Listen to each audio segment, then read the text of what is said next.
Okay, we're going to call to order the October 16th meeting of the Woodland Planning Commission. We will start with the Pledge of Allegiance. I pledge allegiance to the flag of the United States of America, to the republic for which it stands, one nation, under God, indivisible, with liberty and justice for all.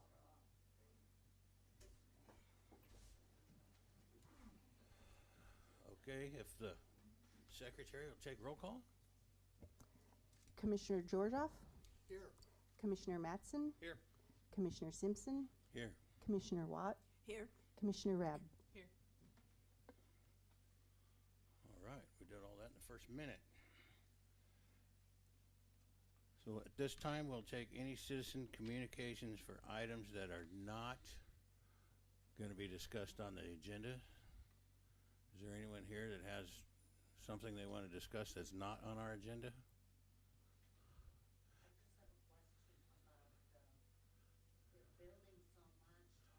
So you can come up to the microphone and give us your name and address.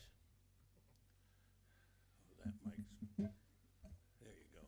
Deborah Bennett, and I live on Misty Lane, and they're building vigorously new apartments or houses, I'm not sure what, and the traffic is ridiculous. I mean, they have the road, I don't know how to address it, but the road will need to be widened or something. Something has to be done about the traffic that it's gonna create with even more people moving in. That's all. Okay, thank you.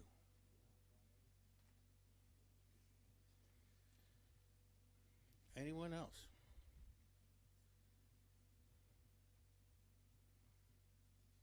I guess with that being said, our next thing would be an approval of our agenda. I move that we approve the agenda as presented. Second? Motion's been made and seconded. Do we want to call the vote today? No? All those in favor? Aye. All right, it's unanimous. Okay. Moving along, we're going to hold a public hearing for a zoning text amendment, WLD 2024-051, for doing a text amendment for retail marijuana sales. And we will open with a staff report.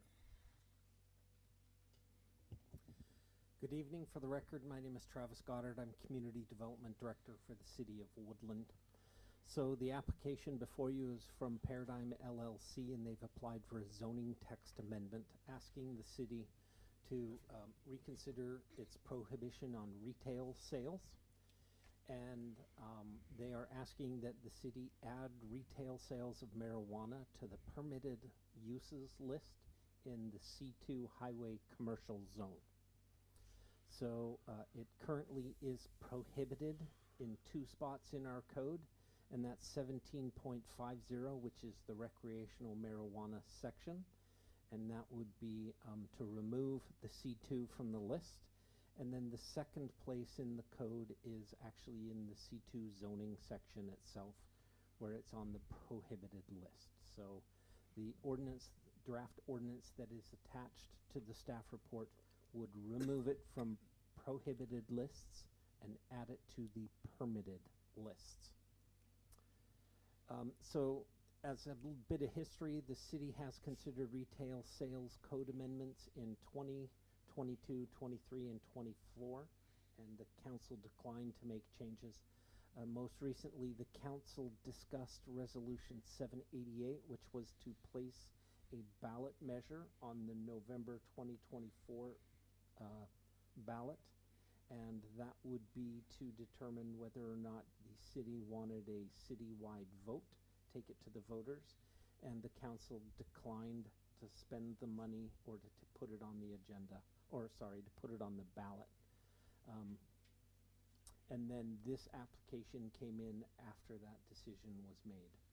So the ordinance that is attached was drafted originally in 2023, and if you have any questions about that, you're more than welcome to pose those to me.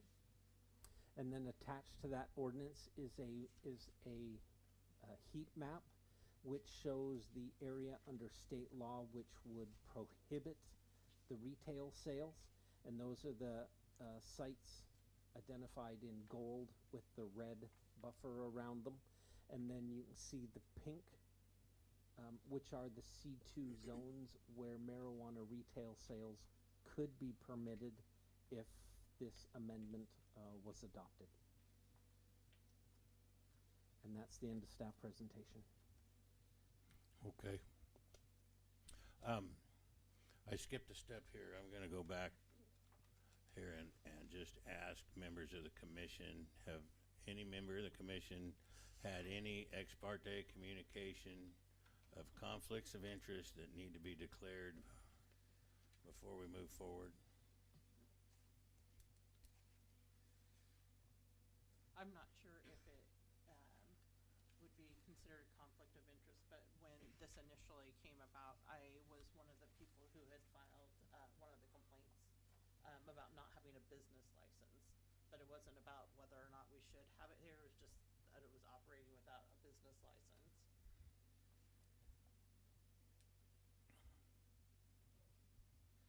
I would take that as a no. Okay. So at this time, is there any questions for staff before we move? Nope. Okay, then the applicant is welcome to come up and give us a presentation. I don't have one. Okay. Applicant doesn't have one. Does any of the commissioners have any questions for the applicant?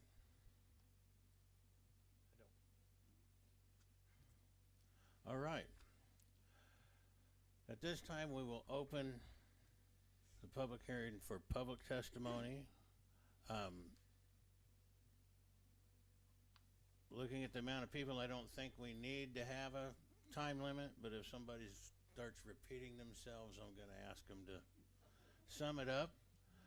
We'll start with those in support of this code change.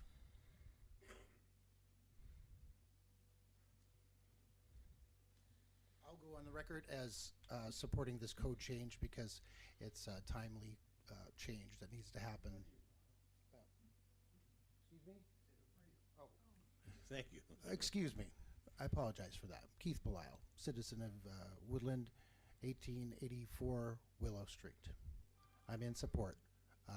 We've been around and around with this, and I think it's time to put it to bed. Thank you.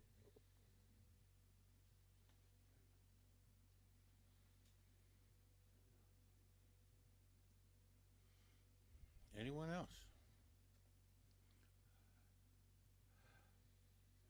Those neutral to the proposal. Never done that one before. Okay. All right, those in opposition. Anyone in opposition like to speak on?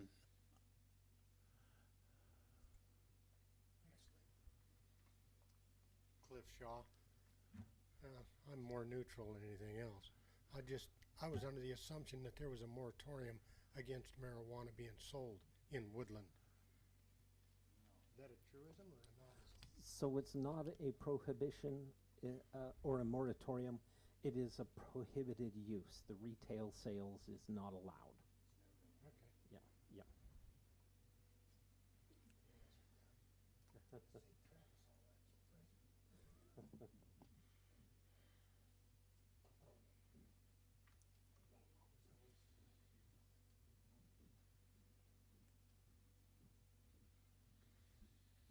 Scott Holland, Cedar, Woodland.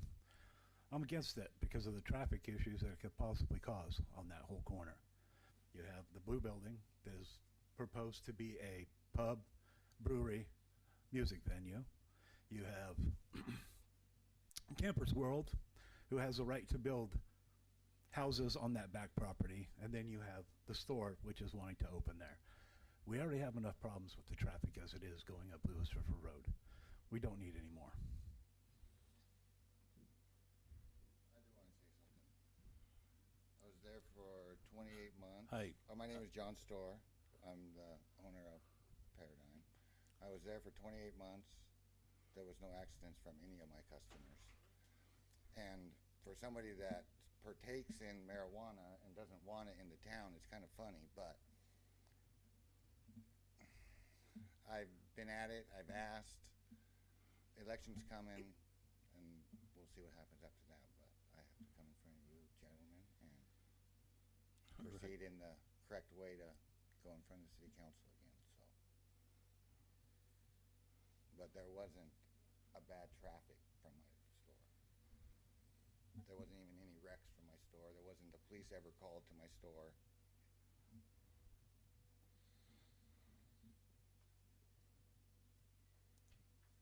Okay. Is there anyone else? Come on up to the microphone. Name and address, please. Deborah Bennett, 223 Misty Lane. I just have a testimony about what marijuana's done in my life and why I'm against it. This is kind of personal because it's my life, but I started, when I moved to America, I started using marijuana at about 15, and I used it all the way through my college years. I started out missing classes, not fulfilling homework, you know, things like that, things that a lot of high school students do. In college, it started not to be enough, so I started experimenting with other drugs, harder drugs.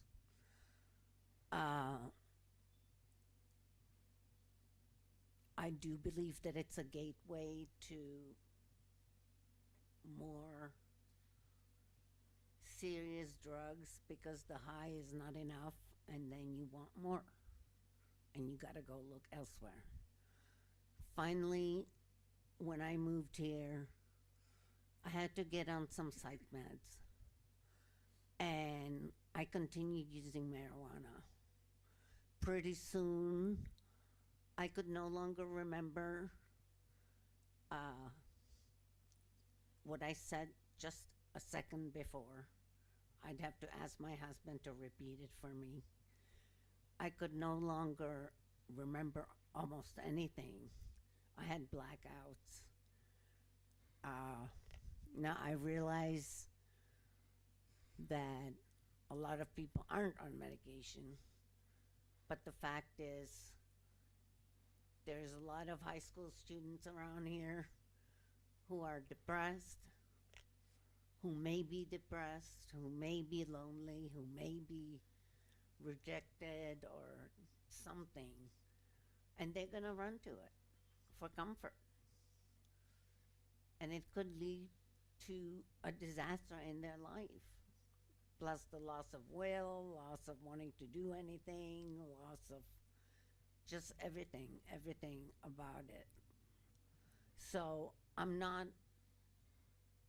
don't want to put down people who want to sell pot because I used it and I have no excuse. I've been off it for years now, but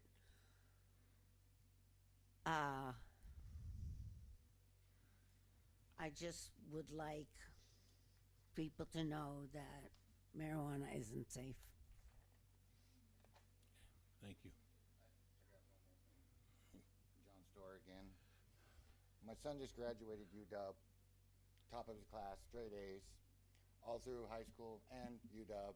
He is now a full baby doctor down at UCLA at the hospital on campus there. If you're a parent and parent your kids, they have no interest in marijuana. Marijuana's been around my son his whole life. He's never done it and has no interest in it. None. So it's all on your parents and parent you. It's not on the person who owns the store, any of that. They don't force anybody to come in there. We don't sell to kids. And another thing, the kids in town there has been over 20 alcohol incidents in the school when there was none for marijuana from my store while it was open. So they keep saying the kids, well, the kids didn't, anything they got busted at school didn't come from my store. It came from alcohol, tobacco, and other drugs that they got from their parents, not from my store. So, I have a question. Okay. So, do you, check IDs? We check every ID. What's the age? If we sell to 2 people under 21, we lose our license. 21 is If we sell anybody under 21 2 times, we lose it permanently. There's no getting it back. You lose it. Okay.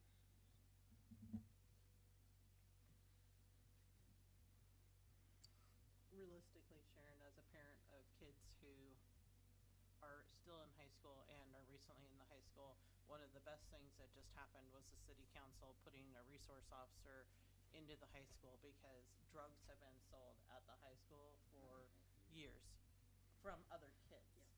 And where they're getting it, I'm sure it's black market or from their parents or whatever, but like all the kids know who are selling at school. Yeah. Yeah. I'm sure that's a perennial Okay. problem at any high school. Yeah. Okay, if there's no more public comment, come on up.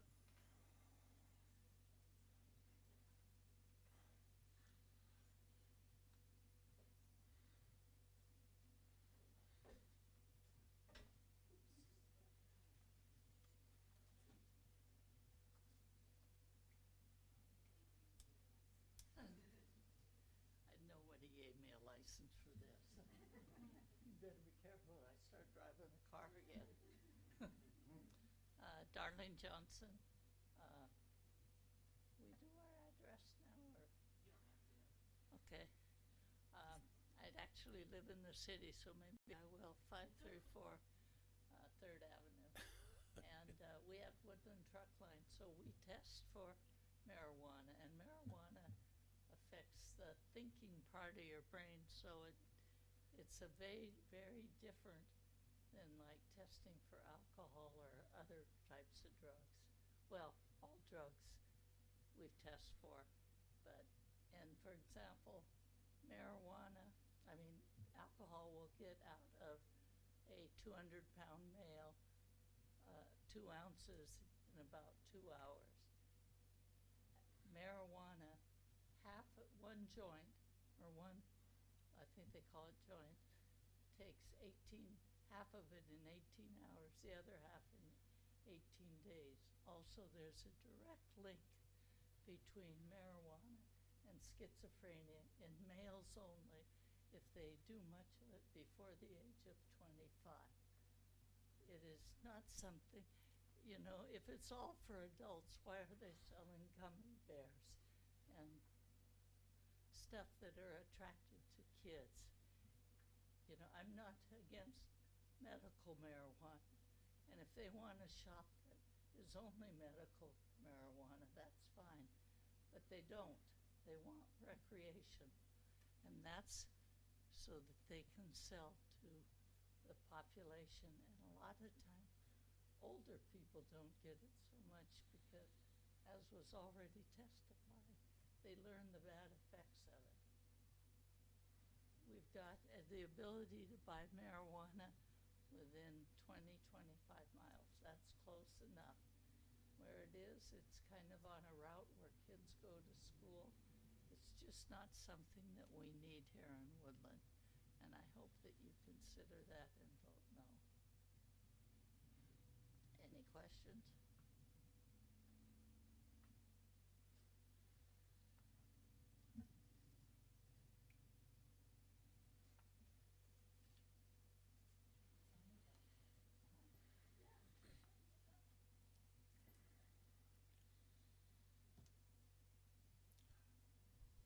Is there anyone else that would like to speak?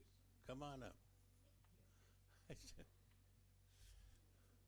So much for the for and against the stuff in the beginning, I guess, huh? I don't think I've ever done a planning meeting. Hi, my name is Deanna Holland, and I was a council member during the time of all of the discussion. many, many, many times. And so before I was elected in 2019, they that city council put in a permanent moratorium, right? And cities have the mechanism for enforcement to prohibit the sale of recreational marijuana in a city, and Woodland's approach had always been a zoning mechanism, which is why you folks get to have it. So over my 4 years as a council member, it came before us, Mr. Goddard, 3 or 4 times? Yeah.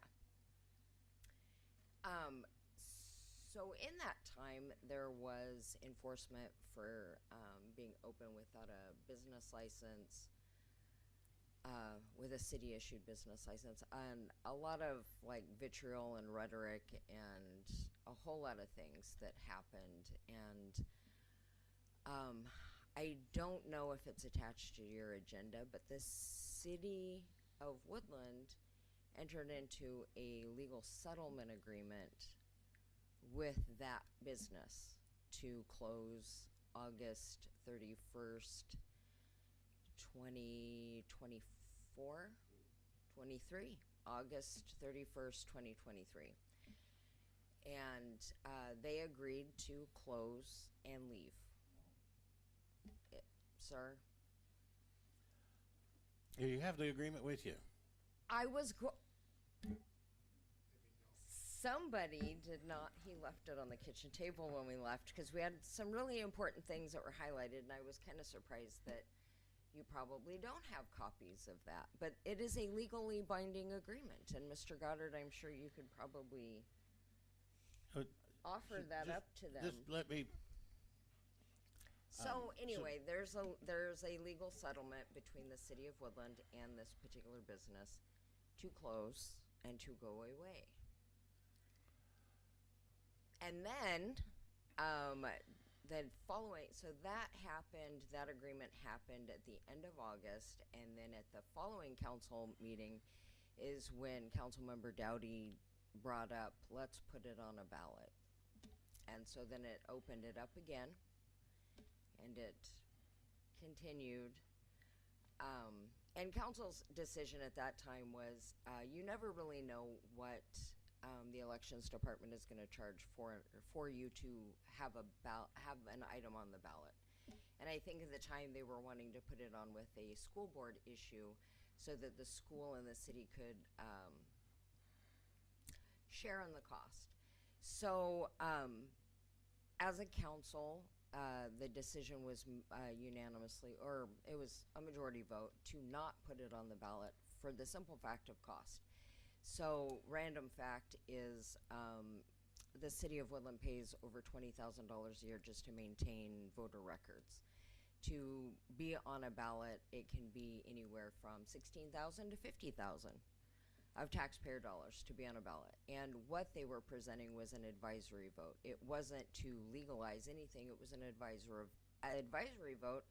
And for anybody who's ever voted in the state, you see that in the ballot, you see that in the voters pamphlet, and it will say, do you think yada yada yada? And our legislators are supposed to look at that as a way of the people giving input into an issue, but it does not create a policy, nor does it create action. It's just we're giving them.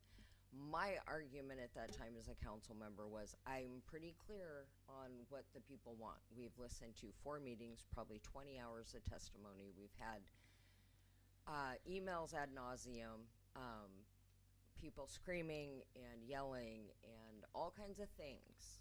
I think we're pretty clear on what the people of Woodland want, right? And council had went back and forth on votes. At one point there was, in the very beginning of when I was a council member, there was a totally different group of people who came before council wanting a zoning change, and they wanted to go in at the old Angler's Workshop. And that was a 4-3 vote. And then, yeah. So anyway. Can we? Yeah, no problem. So I just wanted to give you that point of there is a legal settlement in place. So I don't know what that looks like. If you pass this off to council again, whenever that may be. Okay, well, I imagine if it's passed on to council, council will be reminded of any legal action. Correct. So I just From wanted what we to, see here, no one limited the fact that, like, anybody has a right to pay their $2,500 Correct. and pay and ask for a zoning change. And, that's kind of the issue at hand is somebody's paid $2,500 and asked for a zoning change. and you So- are well within your right, but I mean, as a resident, it kind of, for me, it's, you have all these things, it's kind of disingenuous on the city's part to take somebody's money and give them hope, when there is no hope, because there's a legal settlement, and as far as I am aware, they could not open anyway. And on the back end, even if a rezoning happens, there is no mechanism, there is no policy created, there is nothing to put up guardrails to govern a business. There's, just because you say yes, give it to council, maybe council says yes, let's rezone it. That doesn't automatically trigger somebody to get a business license. So, So when I was here when it was legalized and the zoning was established and everything was established, and the state guideline at the time was zoning is your guardrails. And that's why things were zoned the way they were zoned way back in 15 or whatever it was. So, but the policy for municipal code ordinances and resolutions are created by council, and council has not done any of those things. So I don't know what council would need to do. Should they vote to approve? But if they vote to approve and send us more work, they're gonna vote to approve and send us more work. But, I'm looking for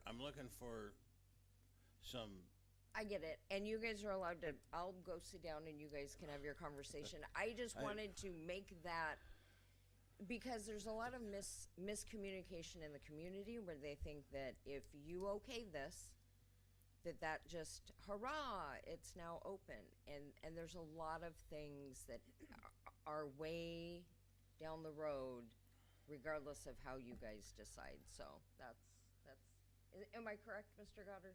Okay. all So right. there you go. Thank you. Two quick things, yes. You're $2,500 bucks. There is no zoning. The reason it's not allowed in Woodland, and this is the facts in any city, there is no moratorium. It's never been added to a zone. Because it's never been added to a zone, it is not allowed in the city limits. There is no moratorium. And yes, I did sign a thing stating I would close our business and would not reopen, and it says right in it, until I was zoned and had a city license. So that is the reason I keep coming back. We have 3 votes. We started with 0. November's in 18, or the election's in 18 days. Things are gonna probably be different after that election. So I'm just waiting for that election to come. Copy that. And this is my 5th time here, and I've passed 4 times.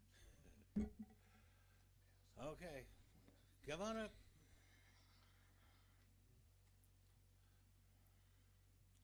I'm Nela Ivanovic. I live in Woodland, Woodside. And I like to say something. I came from Romania. I was in communist prison until before my 40. Then we became democratic country. But became here to be here. I discovered amazing freedom, amazing respect, and I really respect this man. But I consider this is against life. This is not good for life. This is not good. It's false comfort to use that marijuana. I say it's not healthy. It's poison. We don't need this. Thank you. Anyone else? And if not, I'm gonna close the public comment portion of the meeting. 7:29.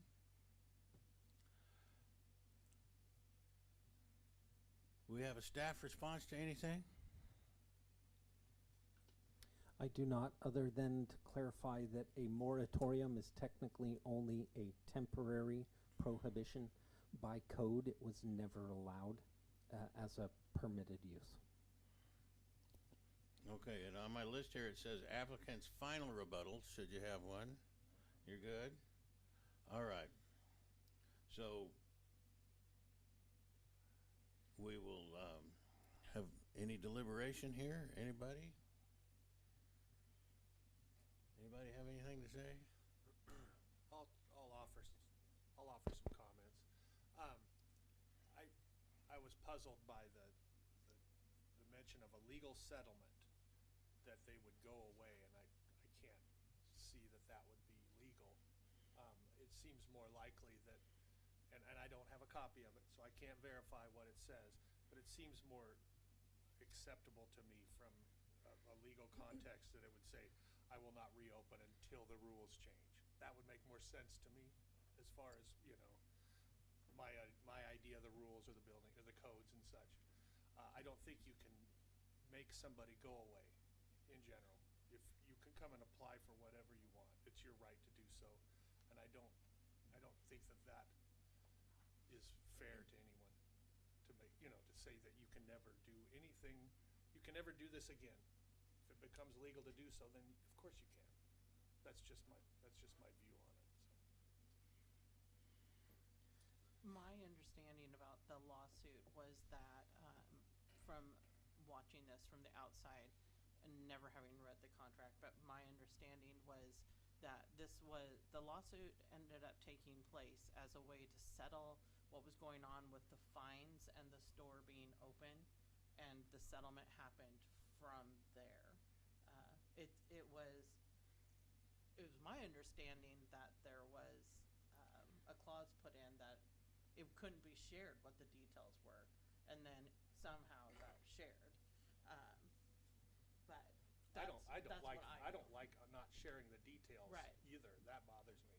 Yeah. It's just from So my point of view. I think that's. I'm all about transparency. I think we all should be. But the lawsuit initially came about because of the fines that were going on, and then the court proceedings because of what happened with the fines. Like it pushes it down the road, of what happens through the court system. Right. Yeah. So. Well, anybody else? Any deliberation? Anybody have a motion? Sorry, so technically, because you are now into the action item, you need to read the title of the action So we item won't- before you call for the motion. Thank you. Okay. All right. If that's the case, then we're going to move on to action items. And first action item is the zoning text amendment, WLD 2024-051, for the suggestion to council to change the zoning in the C2 to allow retail marijuana sales. I don't have a header, so that's what I'm going to use.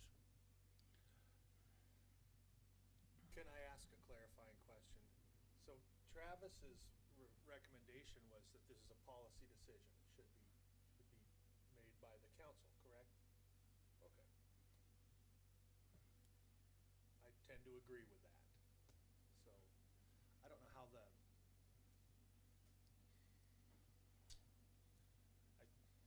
don't know how to phrase it, but. I move that this be sent back to council.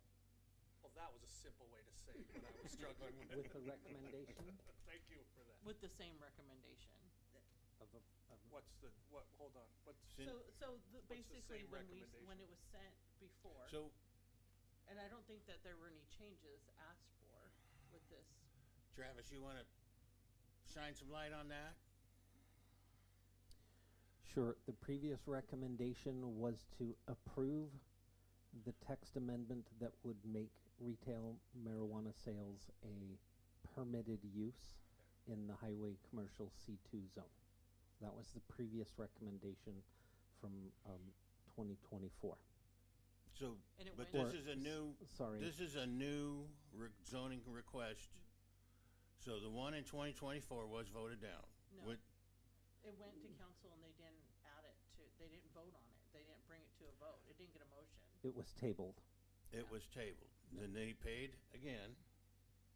Yep. For a new one. So we're not sending this back. We're sending a new one up. I thought we were on the same one. I No, thought- we were misinformed at the last meeting. Oh, Yep. okay. Gotcha.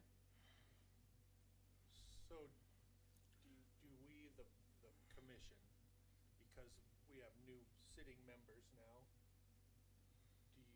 do you feel that we should re-vote on this? Or that we should pass along a previous recommendation by different planning commission members? Do you think that? So I think. I mean, I'm just asking what you So- think the right thing to do is. Let me, With the new request, is there anything new in the request that's different than the 2024? No, from the previous request, it is the same highway commercial request.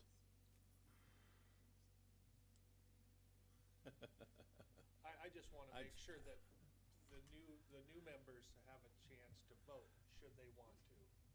let me, see if I can unmute somebody here.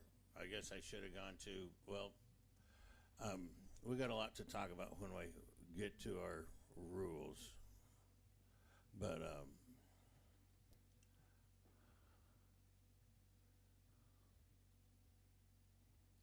Is Emily online?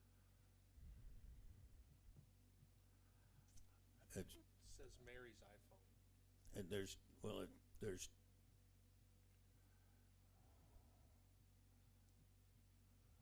I think they're muted. So,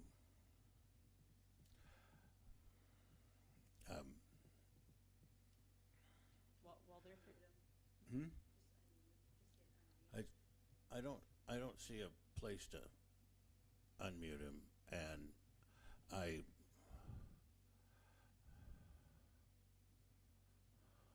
okay, are you there?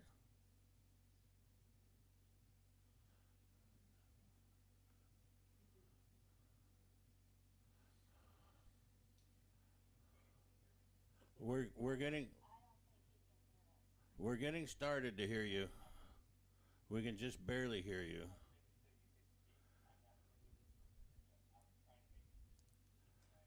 Can you maybe use the microphone to the speaker? you want to put your mic? So the public hearing's closed, and we don't have, We haven't moved on anything, so we could reopen the public hearing. we don't have in our rules, on our planning commission rules, taking testimony from over the internet.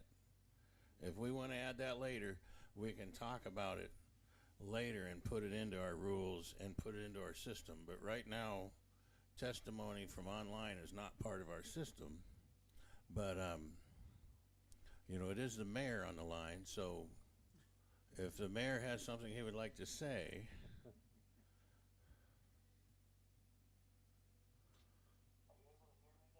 A little bit, yeah.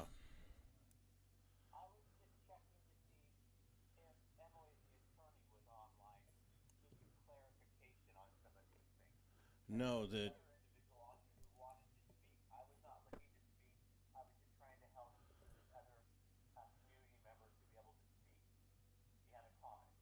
okay. So, did everybody hear that? The mayor was asking to see if the city attorney was online to be able to verify the stuff about the suit, but the city attorney is not online, and we don't have a mechanism for public testimony online. So, I guess that's everything. Are you good, Todd? Yes, sir. All right. Thank you. Did I mute myself there? No? Okay, good. Okay. So this is not the last thing that went to council. Okay, even though we were told that in the last meeting, this is a new request that was paid for after everything was said and done. So, if you were to, this is one of the times I love not having a vote, but if you were to make a motion, you can make a motion to send recommendation to council to approve. You can make a motion to send recommendation to council to not approve. You can make a motion to hold it over to another meeting. So those are kind of our options at this point. I recognize this is a divisive issue, and I don't think anyone really is going to change their mind one way or the other at this point, right? So that being said, I'm going to vote the same way I voted before, and I move that we recommend to City Council to approve this request. Okay, motion's been made and seconded. Let's go ahead and call out a vote for commissioners. Commissioner Georgioff, A hard no. Commissioner Watt, Yes. Commissioner, no, you, Mattson, you already did it. Yes. Commissioner Rabb, Yes. Commissioner Simpson, you can't vote.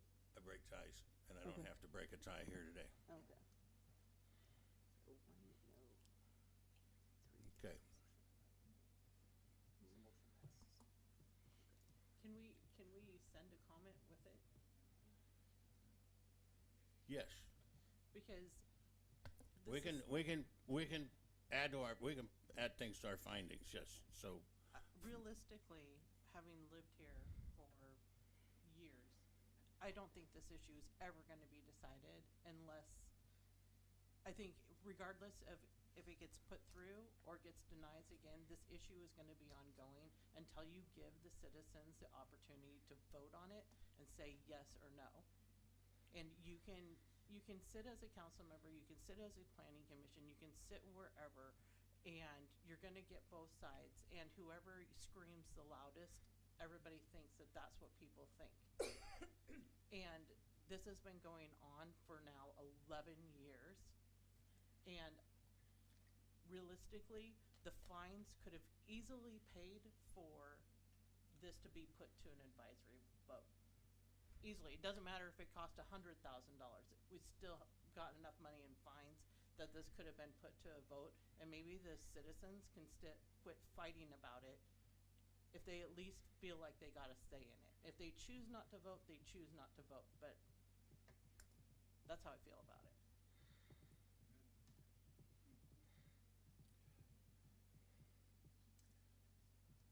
I don't need to add it to the findings, but I'm going to tell you that in Astoria, on my way to the beach, the liquor store is next door to the pot store, and everybody I saw going in and out of the pot store was gray-haired and limping or something. They were going in there to get things for their pain. Yeah. That's just a fact of the matter. And there's going to be people in this town that are going to someday appreciate if they're able to not have to travel to get things that helps them with their pain. Yeah. But As a nurse, I worked in the pediatric ICU for 2 decades, and we used a drug called Marinol, which is a derivative from marijuana, for treatments. So there have been treatments since at least 1996 used in the hospital. So I have some conflicts with it because what is sold in retail nowadays is not what was sold in the 70s. It's been grown to be and hybridized to be much stronger than it was 50 years ago. However, that is not necessarily our job to decide what people want to use for something that is legal to use. And realistically, the people who are abusing it for the most part are the people who are getting it black market anyway.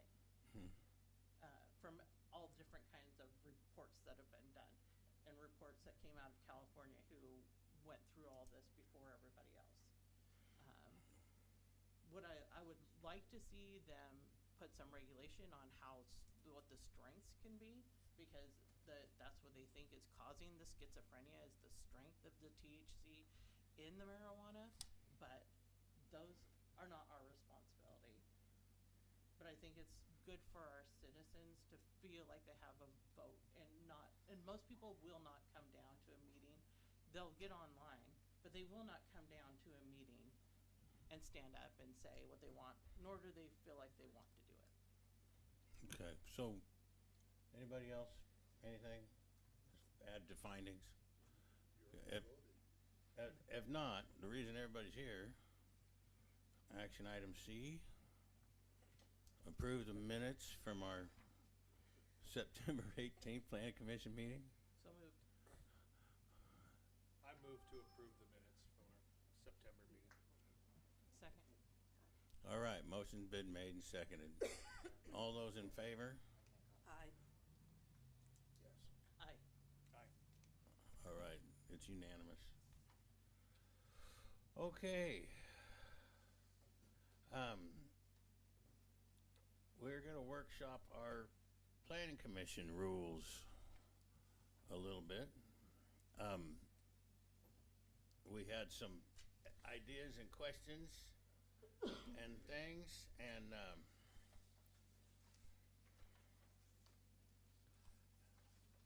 I don't know if let's go. I'm eager to get a staff report because I have some questions. Okay, so the packet that was attached to the agenda and that you should have in front of you is includes the rules that were in place. Also, the RCW that was mentioned at the last meeting. So if you want me to read that, I can. Sure. Otherwise, okay, so let's start with that. So this is the Planning Commission's organization and meeting rules, and it specifically says the commission shall elect its own chair and create and fill such other offices as it may determine it requires. The commission shall hold at least one regular meeting in each month for not less than 9 months in each year, and it shall adopt rules for transaction of business and shall keep a written record of the meetings, resolutions, transactions, findings, and determines which record shall be a public record. So that last sentence, that the commission shall adopt the rules, is vital here. We have been asked, I guess, to change our agenda system to match that of city council. And for the life of me, can't figure out why. So this was requested by the previous mayor after discussion with the previous council, who is no longer, neither of which are around anymore. And the current council agenda follows the similar structure, in which case they hold a separate agenda item for the public hearing and a separate agenda item for taking action. And that is kind of the strange change from previous agendas. And so, having been a part of a lot of heavy agendas, like 6 comp plan changes and comp plan map changes, which are 2 separate public hearings at a time, I really find that the hold a public hearing, make a motion, hold a public hearing, make a motion, hold a public hearing, make a motion is a lot easier to handle than holding all of the public hearings and then having separate action items, especially when you might have a item that, you know, we haven't really gone down the Robert's Rule of Order, but if somebody wants, you know, somebody makes a motion to amend the motion, and it really, I just can't see putting all of that down in action items. I think we should take one issue at a time and work them along, and that's just me. Now, I want every one of you guys to picture yourself as chair and in dealing with that, you know, because I'll just tell you from my experience,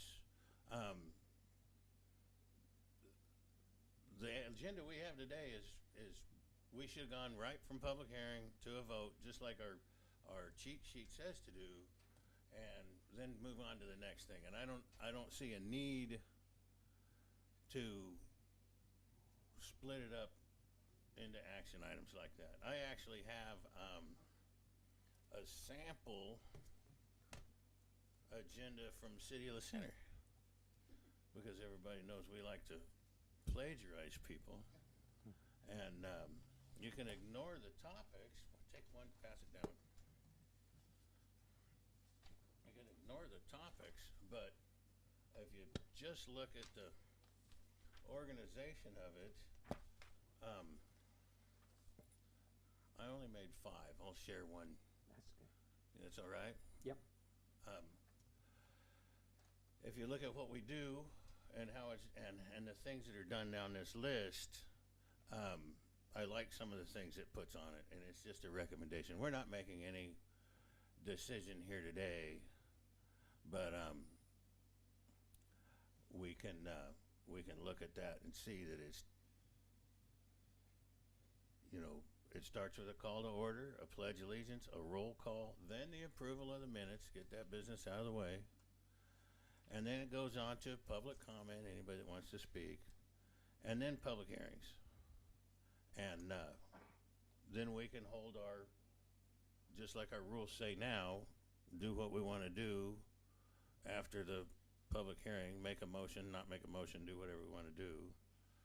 And then it moves on to unfinished business, new business, reports, planning commissioner comment, which is a big one. And then we get to discuss the next regular agenda and work session and talk about meeting attendance if anybody's not going to be there.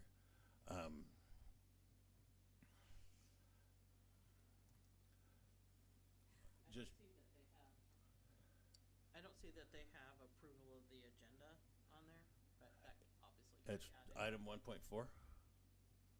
That's the minutes. That's just the minutes, yeah. Oh, okay, approval of the agenda, yeah. Yeah. And we could do that right in there. We could add that. I think having minutes at the, you know, at this position makes more sense than the way it is on, you know, our agenda for tonight. So we could do roll call and then approval Minutes, yeah. of the agenda.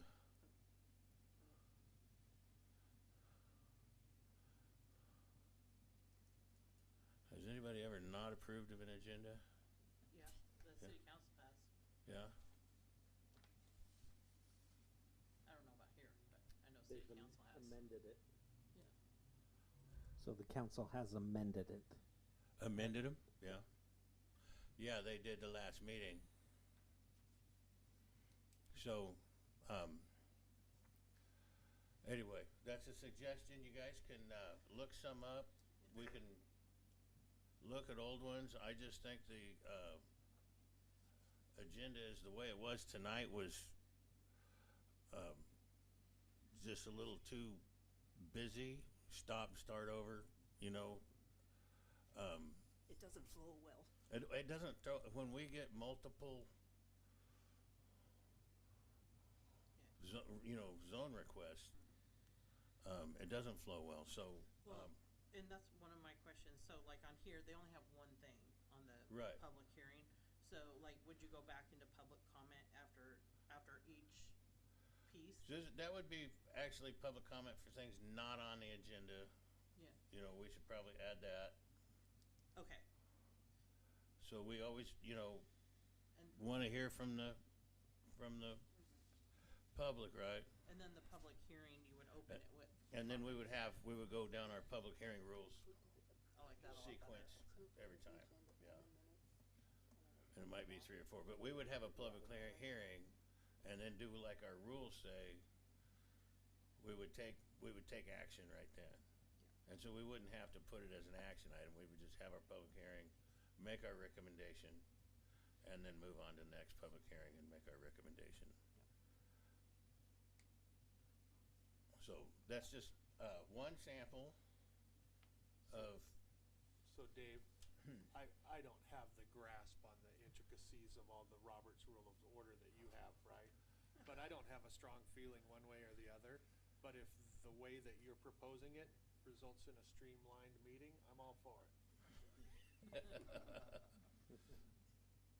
Well, we can. I don't ever want to short public testimony. That being said, that to me is the most important thing to make room for. After that, I'm down with streamlining whatever. That being said, there were some other things in our notes about things we had commented on, and then another one that has come up, and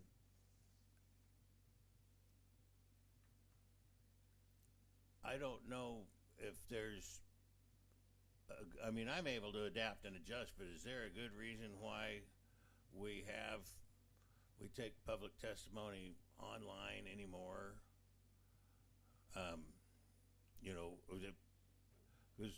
it's my understanding that, I understand the city council does, but, you know, people are able to contact us, send letters, send emails, right? Anything anybody emails in will get read into the minutes, and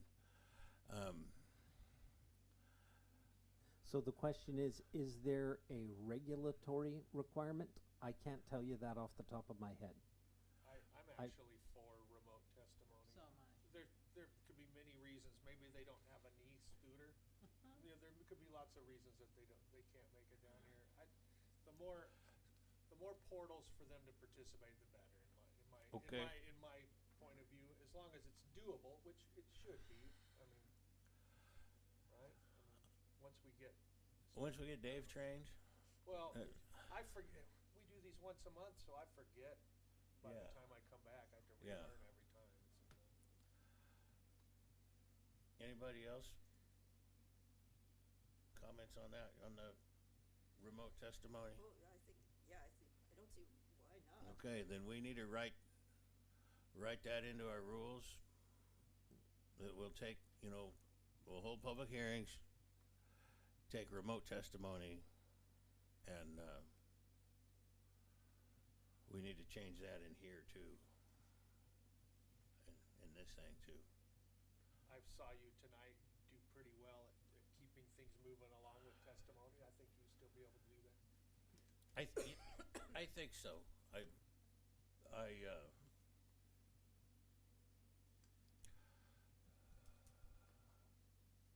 don't know. This is the fullest the room's been. You know, Yeah. it's been nice.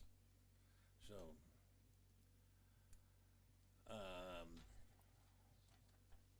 we had other questions about that. So, I guess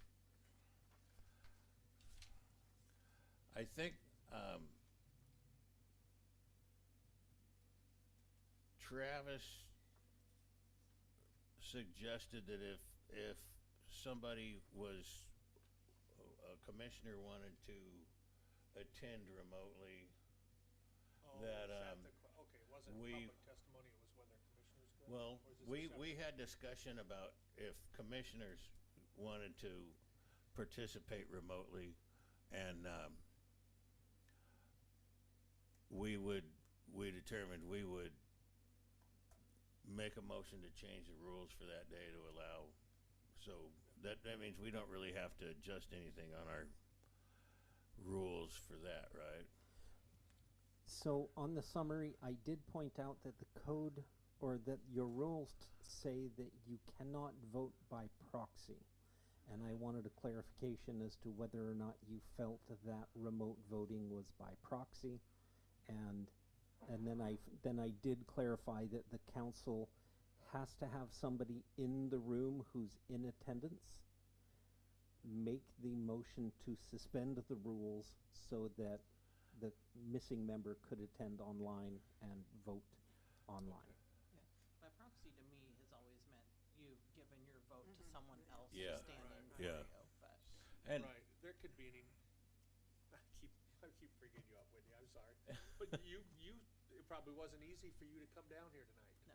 Right, you broke your foot, right? These are the things that we should allow other commissioners to be able to do, come on. That's how I feel. If they wanna vote because they broke their leg, then we're not so gonna make them drag themselves down. somebody here can to do send a something. message to somebody and say, hey, I need to participate remotely, can you make that motion for me? Yeah. And we'll do it. Or we're actually, if we adopt this type of agenda, it says next regular meeting attendance, and if somebody already knows they're gonna be out of town, you know, it could even be put on the agenda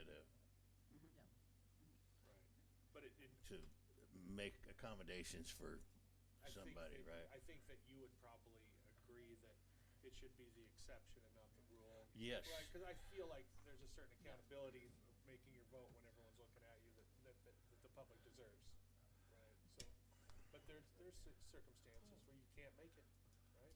That could be the difference of having a quorum or not, being able to, something gets delayed because of something like that. When you have perfectly willing participants that just can't get here for some reason.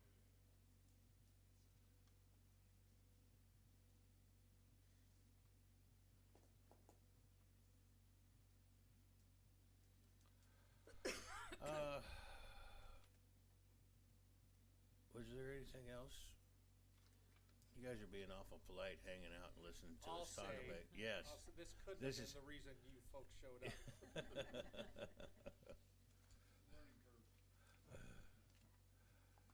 Would you like me to draft some language for that suspension?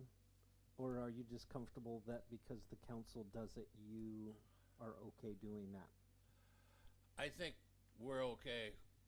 I think we're okay doing it. It's not gonna be very often, and I think honestly, I know I'm not gonna be here next month. And if we don't have a lot of contentious things we might not have anything to even vote on out of the agenda. No. Right? Yep. So, really, you don't even need me to be online. Which I think we just wanna hear you. I know you don't want to. I've done some crazy stuff.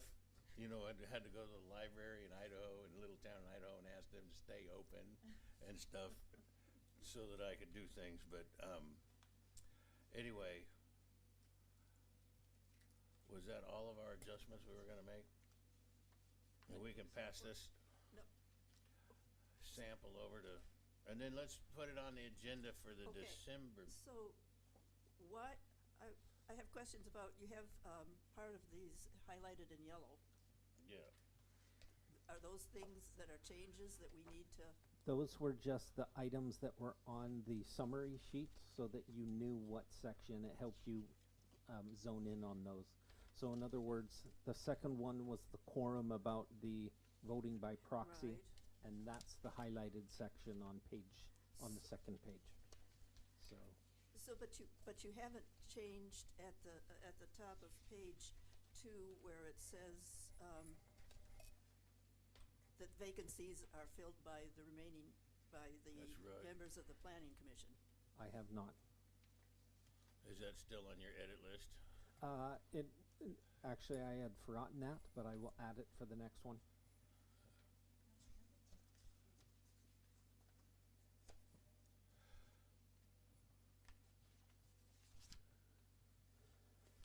Okay. Have we workshopped that enough?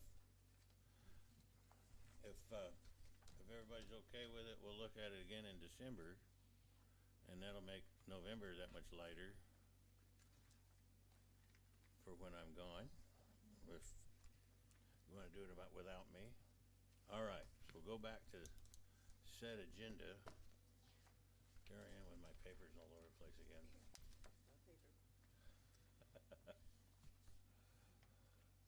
Greta even got you a folder.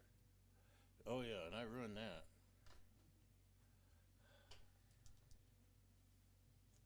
All right, what was the next thing on our agenda? So Here the it is. Nope, development that's Staff regulations. reports, here you go. You can use mine. And I always have it up on the screen, so if you ever Okay. get lost. The, all right, so Do we need to do E? that's the development regulation discussion. Yeah. Yes. And that's a big sheet of stuff. Oh, sorry, I thought you went to staff reports, that was. He said staff 9. reports, so, I jumped but the then gun. he handed me his agenda. All right. Okay, staff report that for us. Sure. So there are 4 attachments to this agenda item, and I just threw them up there so that it would give you a chance to kind of get an idea of where we are with the various, there's 4 things essentially. The first one is the technical memo that is attached to the comprehensive plan, and it outlines the state changes to RCWs that affect the city of Woodland and our development regulations. And so in this memo, it shows the House bill or the RCW that has changed. Sorry, let me go to the next page. So for example, this is House Bill 1220, and it amends housing-related provisions of the Growth Management Act. And then it gives a summary of what would be expected for the city of Woodland to adopt in its regulations to come into compliance. And so there's a state bill, and if you want to look through those, it will give you an idea of where the city stands. Some of them we have complied with, some of them that we are not required, but we can opt to comply with, and then other ones that do apply. And so the last package that is attached to the agenda is an effort to update the housing code that we did previously, and that's Ordinance 1480. And I included that in your packet because it's from 2021.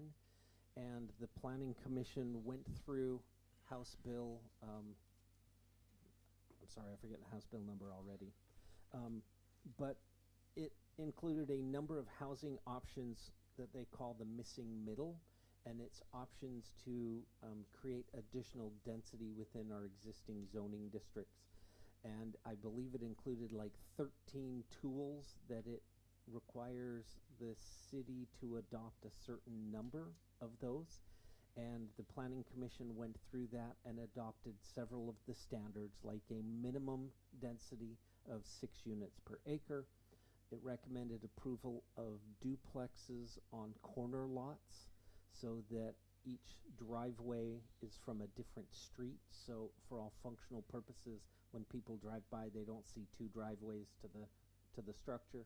They see 1 driveway to the structure, and they can be designed to look like single-family housing. They also adopted some code amendments that streamlined the permitting process, including recommending that short plats be allowed to include up to 9 lots. They currently are only allowed to up 4 lots by city code, but the state allows for up to 9. It also increased some of the, or streamlined some of the SEPA process, which is the environmental review. And so kind of the history on that is the State Environmental Policy Act is kind of one of the first generations of environmental protections that was adopted in 1971. And way back then, the regulations at the individual jurisdictions didn't cover a lot of environmental protection. So it was kind of the catch-all blanket that looked at everything from the natural environment, like soil, air, water, to the built environment, which is like traffic, housing, zoning, shorelines, critical areas. So it covered everything. And way back then, it was really important because jurisdictions didn't have a lot of zoning protections. And then in the 50 years since then, a lot of regulations have caught up, and really the SEPA process, unless you're doing like a really big project that has significant adverse impacts, very rarely do you require environmental impact statements. So this is more of a formality because we've critical areas and shoreline regulations and subdivision regulations, and zoning has evolved over the last 50 years. So there is streamlining for that, including it would not be required as often because it is literally a $750 money-making machine for the city, but results in very little substantial outcome 90% of the time. So, isn't SEPA like really the main public notification So mechanism in the? So it is one of them, but in our code, we actually require notice for the site plan and the subdivision, whether you do a SEPA or not. So for example, a 9-lot subdivision would get the same notice as a 2-lot subdivision, whether they do a SEPA or not. So it is redundant under our code, but yes, that in some cases that might be the only trigger. But that wouldn't change under these regulations. So we're not affecting the SEPA notification standard. But yes, philosophically, you're right. Well, philosophically, I've had projects approved adjoining my properties and not getting notified more than once.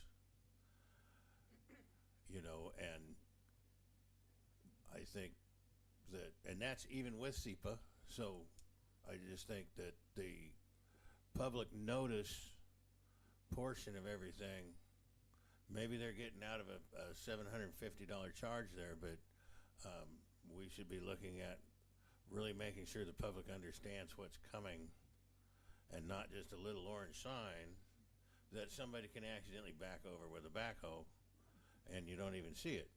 So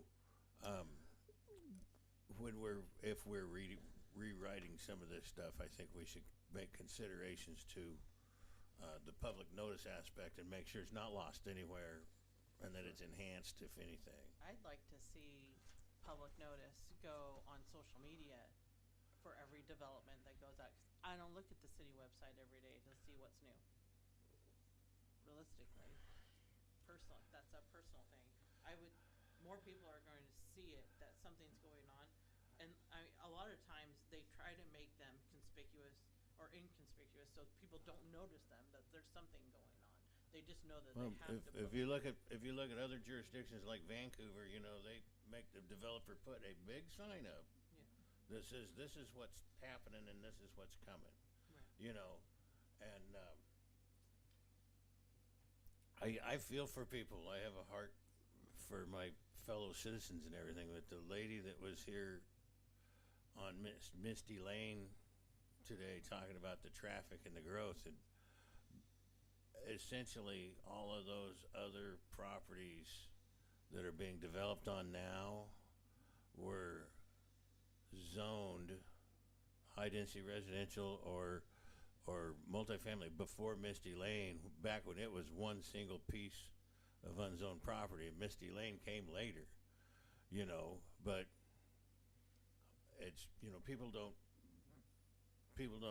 sit here to remember when Misty Lane was platted and all of the other, you know, properties were incorporated and zoned earlier. So that's kind of an unfortunate thing, but we're about out of land, so it'll have to start over with some new land at some point. Why did they change it to a minimum of 9 units? So in the zoning, under the state house bill, it requires that you have a minimum of 6 units per acre. And so when you actually do the math, like our LDR 6 zoning district, so 6 units would be 36,000 square feet, and an acre is 43,560. So it basically, what it ensures is that you will not get 1 acre minimums or 1 acre lots or 10 acre lots. That you would have to have at least 6 units per acre if you're in urban zoning. So it's to prevent McMansions.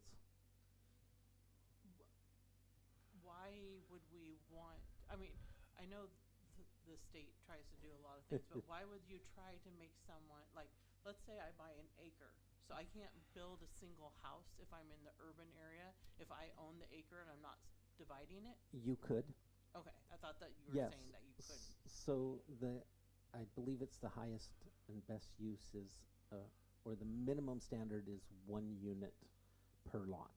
Okay. And the state law now actually has changed on that, saying the minimum would be 1 unit plus 2 ADUs. Yeah. But if you subdivide, the question is, should you be able to subvert the city's zoning by not building 6,000 square foot lots in the 6,000 square foot zone?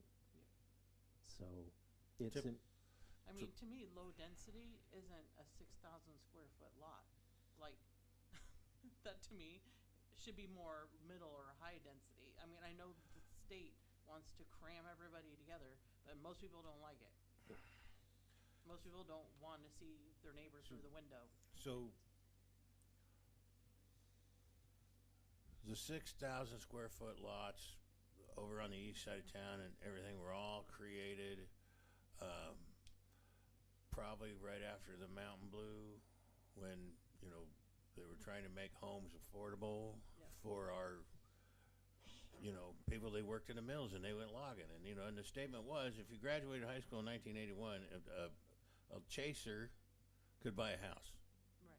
You know, so that was a great time, but it was also not a giant house. It was a little house on the 6,000 square foot lot. And then in there was interwoven some code that said, because of property shapes and this and that, you could do X amount of percentage smaller.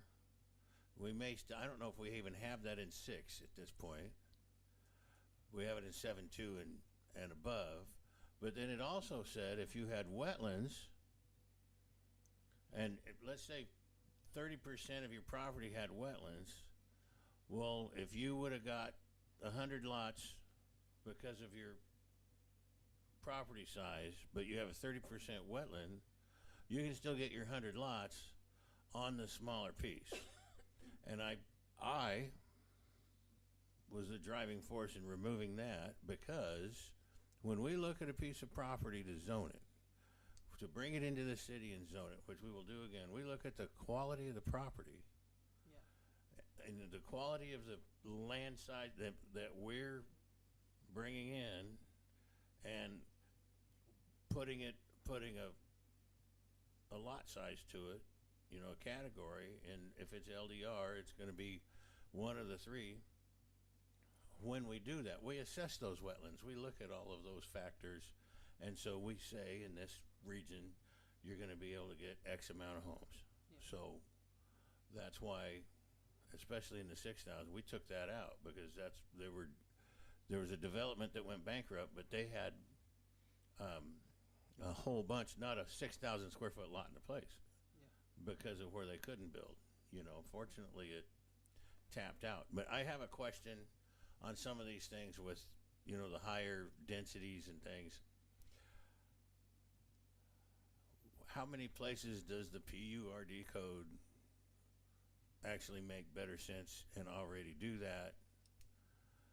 You know, and even in our suggestions from the consultant on our growth plan was, you know, that we need to be guiding people toward our PURD code, where you can have those cottage developments and things. The PURD code, if you haven't read it, it has bonus density for having affordable housing and handicap homes, and there's a lot of things where they can get more density, but it has to look nice, it has to function well, it has to be accessible, it has to have, you know, walking paths and all these things, but the actual density in a specific area is higher, but it makes better use of the land. And so some of these things I question if we're already not covered with those things. So we are, and that was part of the justification for the 6 acre minimum. So for example, if you had a 1 acre lot and there's no requirement to put 6 units on it, you're just going to get 2 half-acre lots with McMansions on them. Whereas if you have a 6-acre minimum, all of a sudden the math of being able to build a road and driveways and homes means you have to look at the PURD, because if I want a smaller road or smaller driveways, then I need to find out, okay, what am I going to do with parking? What am I going to do with building size? What am I going to do with height? And there is no incentive for them to go down that path because there's no minimum lot size. But why shouldn't someone be able to subdivide their lot and So now you're getting into the fundamental question of the Growth Management Act and the 16 goals, which are actually the first page of that memo. Yeah. And there is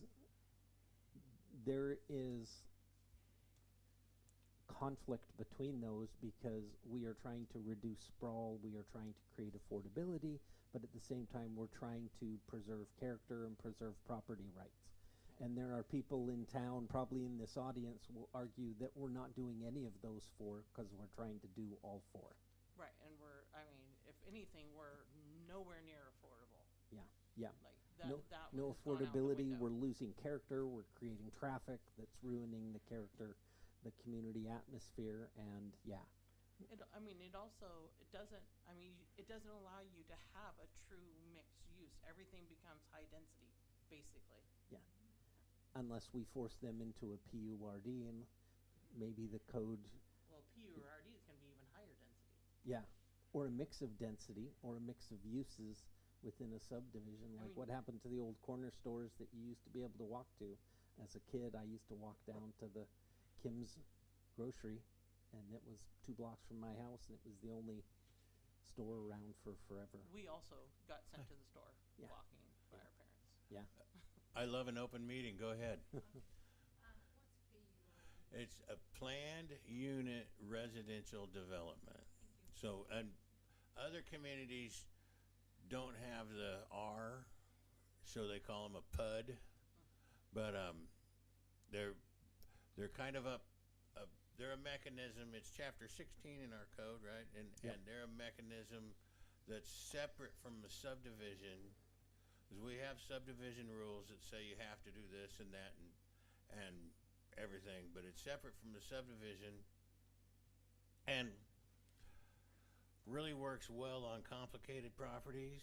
You know, if a property does have some environmental, like wetland challenges or something, you know, it allows people to be able to use that space where people can actually use the space and increase the density in another area. And we can have, you know, cottage neighborhoods, cottage developments, you know, places like, as seniors want to go into smaller, it allows for the construction of those and creating that access in the walking places. And there's a lot, it's based on a point system where you have to do certain things. If you do these, you get these 30 points, you can have this density. If you get 20 points, you can have this density. So it incentivizes design, accessibility, affordability is a big one in there. You know, there's a lot of points for that. So and it helps the right properties develop different from our cookie cutter subdivision stuff. You know, so. And realistically, with them forcing the ADUs down everybody in the state's throat, you're just creating those. If someone wants to build a McMansion on one and then build 2 smaller houses, they're still doing it. So what's the point? The point is we Other get than you we can't get the subdivide it. additional density Yeah. that achieves other goals of the GMA. You know, because you can also look at it at the fact of if you're creating 5 low-income houses or and getting no tax dollars off of that if they meet the low-income requirements versus someone who's paying taxes because they can afford to build a large house or 3 large houses on an acre. You know, like what's being said doesn't make sense. I can see like why they wanna do it, but it doesn't necessarily work in real life. I don't know, I've been low income a couple times and I never got a discount on my taxes, so I don't, you know, But like if you, like, let's say someone came and built like a community of tiny houses for seniors that are lower income, that would qualify that whole community. And I'm not saying that's a bad thing, but if you're trying to create that throughout the whole city, like, you won't have taxes. Because, I mean, So- one of the reasons why like, with some of the mobile home parks, like, I'm sure that they're getting some way getting a discount because all of the people that are living there are low income and seniors. And so, yeah, I don't know if taxes are frozen at a certain age or anything at this point, but I know the county, boy, they try to get every, I mean, they, you know, if it's an improvement, boy, they're gonna tax you for it. You know, I think even if you have an ADU, I know what the state tells us we have to do on an ADU. Like if we have impact fees, we can only charge half the impact fees. If, you know, if I can remember a friend of mine built an ADU for his 86-year-old mother-in-law and had to pay the school taxes, and he was like, for my 86-year-old mother-in-law, it was a lot of money where he was at too. But I think a lot of these things, fortunately, we're workshopping this, and I think it's good to discuss them, and it's good to form opinions. Like I say, I do wonder how much our PURD code already affects these things, but I know when it comes to the ADUs, and, well, let's look at all the things that have gone before council and not gone all the way through, for lack of saying failed. I really feel like we should have a workshop with council on some of these things before we do a bunch of work.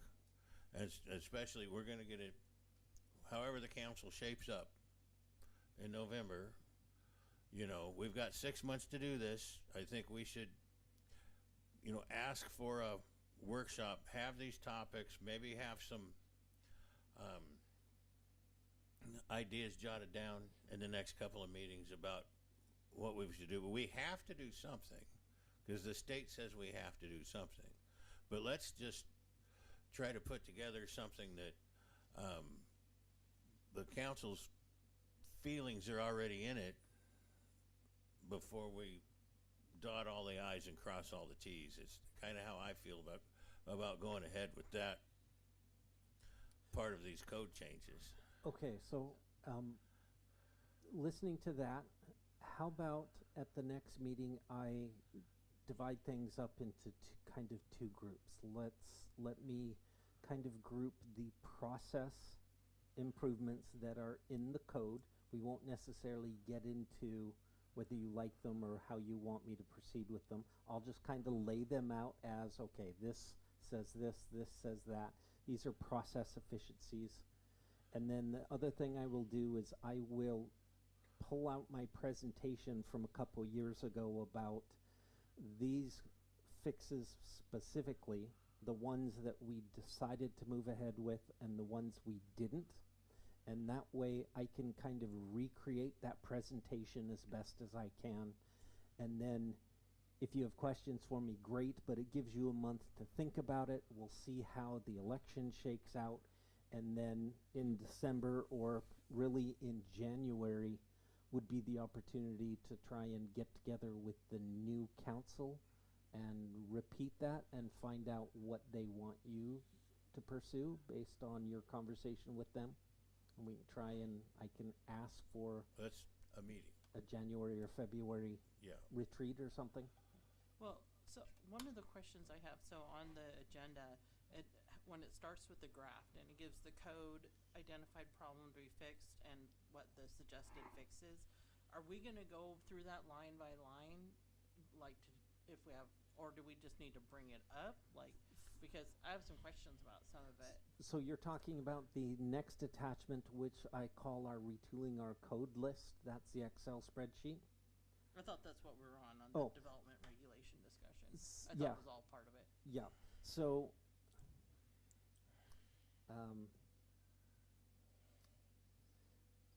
so there were so at the top of this summary, I talk about there's 4 things that I attached. One is the technical memo from the consultant. The second one is the Excel, or no, sorry. Yeah. So that's the Excel spreadsheet of.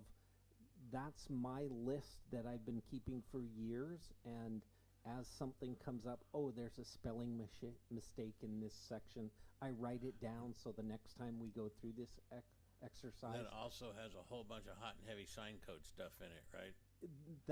That is number 3 on this list. It does. And we started updating the sign code, but we never got to a final product that was recommended for approval. And so I attached that because I wanted you to know that there was a bunch of work. And for that example, they wanted me to take out all the language and just put in a table that said, in this zone, you can have this amount of square footage for this size of building. So they didn't like it the way it was all verbiage. They wanted simple tables to clarify that. When you say they, you mean the council? It's a planning commission. Oh, the Planning previous- commission. okay. Yep. Sorry, previous planning commission. So, while we're here, just out of curiosity, you got a list of things you got questions about? I didn't make a list. There was too many of them. I'm a tangible person, and I was not up to printing it out and writing it all down for tonight. But So this is the list that, Whitney, you're probably looking at, right? It's the Yeah. Excel spreadsheet. And at the very bottom of it, I did highlight, or I did add the issues that were brought up at the last meeting. Yeah. Let me zoom in on those. So as I said, I keep adding and identified those as the new issues. yeah, And those are kind of in a separate section because they're big meaty topics as opposed to specific section that needed to be clarified. yeah. I just like for me, I was looking at the list and I'm like, okay, if these haven't been done, and some of them are like from 2017, let's get them done. Like, what are we waiting for? And some of it is easier said than done. Yeah. Like this list used to be like twice as long, and in 2023, 2022, 2021, we had annual batches that fixed a bunch of stuff, and didn't quite make it last year, and haven't made it this year. Yeah, and I know on like the sign one, some of the things were all struck out, so then there wasn't that section at all. So I wonder what was going to go on with that. But And then at the end of that list is the code changes and the back and forth, the discussion. So in this case, I gave you the tracked version so you could see the questions that were asked and staff's analysis and our debate internally as to what made sense. So that's the third attachment. So we have the technical memo from the consultant. We have the Excel spreadsheet. We have the proposed sign language. And then the fourth one at the very bottom is the ordinance from 2021 that kind of was tabled and never went anywhere. So we have all these 4 moving pieces that are at different stages of getting done that you can either ask to start again or yeah, make a recommendation on. Because for me, like if we're not getting a lot of like people coming in for code changes and things like that, and we can knock some of these things off that have been cut on the back burner for a long time, we may as well. Yeah.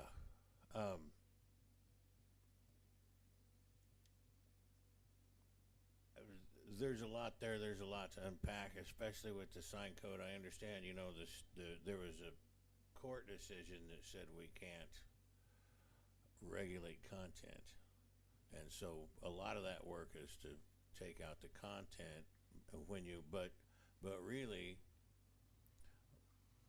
a lot of the ways you regulate signs is, you know, size and content and location. So it's, you know, you really got to rethink a lot because content was actually a bigger part of it than we realized when that and I think that happened before 17. 2015. Yeah. So that's been there a while. I'm especially talking about the ADU stuff and, Yeah. you know, that stuff. If we can, you know, if we can have a meeting with the council and, you know, let them know I think they already know this is what the state is mandated, and, you know, find out how much of that they want to follow. You know, so we can put something together that not only that, you just have more heads in the game with ideas, you know, so. Just to clarify, or I guess just to make a statement, the way that some of the new stuff from the state is written, it prohibits us to not go with that, right? It doesn't, we're not given the choice of doing it or not in a lot of that stuff. And that's just, we have to. And in a lot of ways with the ADUs, they're feasible in a few places and they're not feasible in a lot more. So it's, you know, really kind of it's not like there's going to be an ADU in every lot, especially in the you know, like in Merriweather. They don't even have backyards. So, you know, they already have house over the garage. They can't, right? So, you know, they can't put in an 80, especially a detached. So, you know, there's just a lot of places that it's not going to apply anyway. It's going to self-regulate itself. But in the same token, if we're going to put a lot of work into something like that, I think, you know, some direction, some working together in the beginning on it is going to make it more fruitful.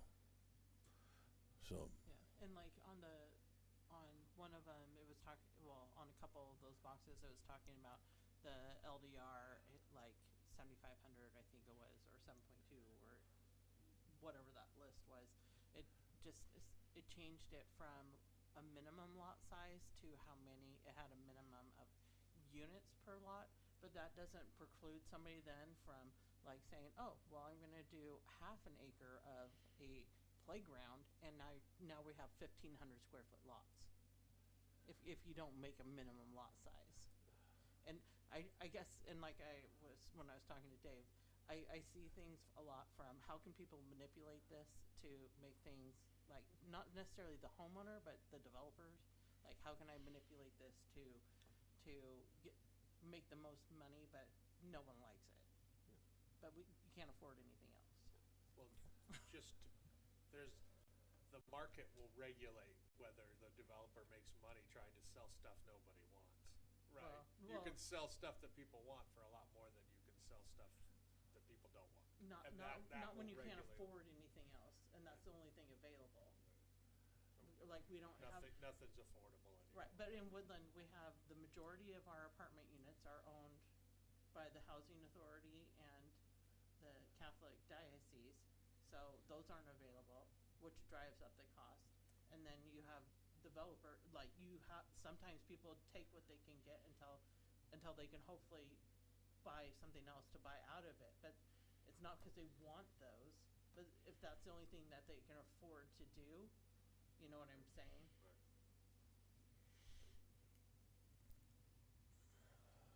Smaller is usually cheaper. Yeah. Whether that makes it affordable or not, it certainly doesn't go low enough to be affordable in my eyes. Yeah. So on these graphs that she's talking about, where it shows the existing code section and the repeal and replace, it doesn't list the whole code. It just shows the graph, and you know, in this, all the way down to the number 4. I'm at page 37 of 40. Okay. Oh, 37.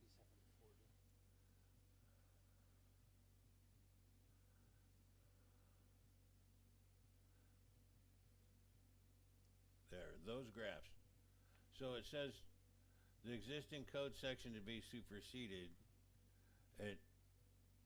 We have to assume that that says minimum lot size, right?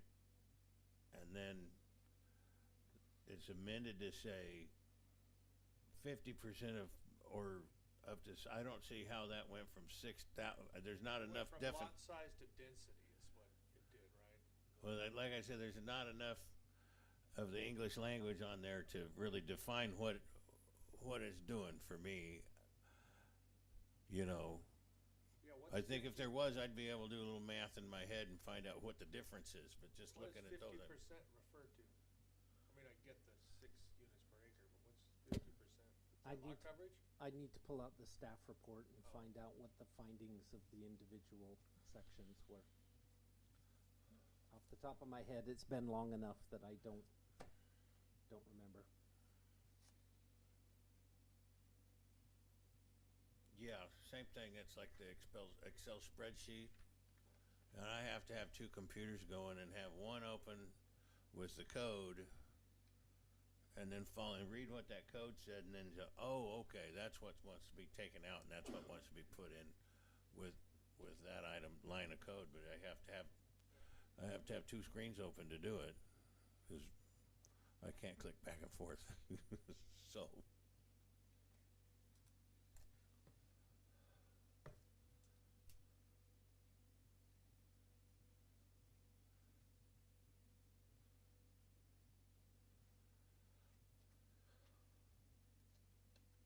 So you're going to, next month, you're gonna have, let's talk about next month, because do we have any applications in or anything else that's gonna be viewed? So, Nothing. So it'll Let's- be just, I was gonna say it'll just be the rules and the code changes, but if we're not doing the rules next month, it'll just be code. okay, and do we need to do 2 of the 4 items? Workshop really hard 2 of the 4 items? Get good staff report on 2 of the 4 in November, and then we'll do 2 of the 4 in December, so that's really Well, and so technically, the first one is just an overview of the stuff that needs to be done.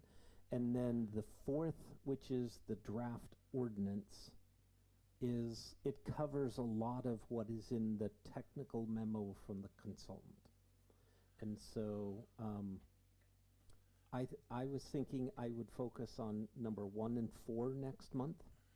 And Okay. that would cover most of that stuff related to housing.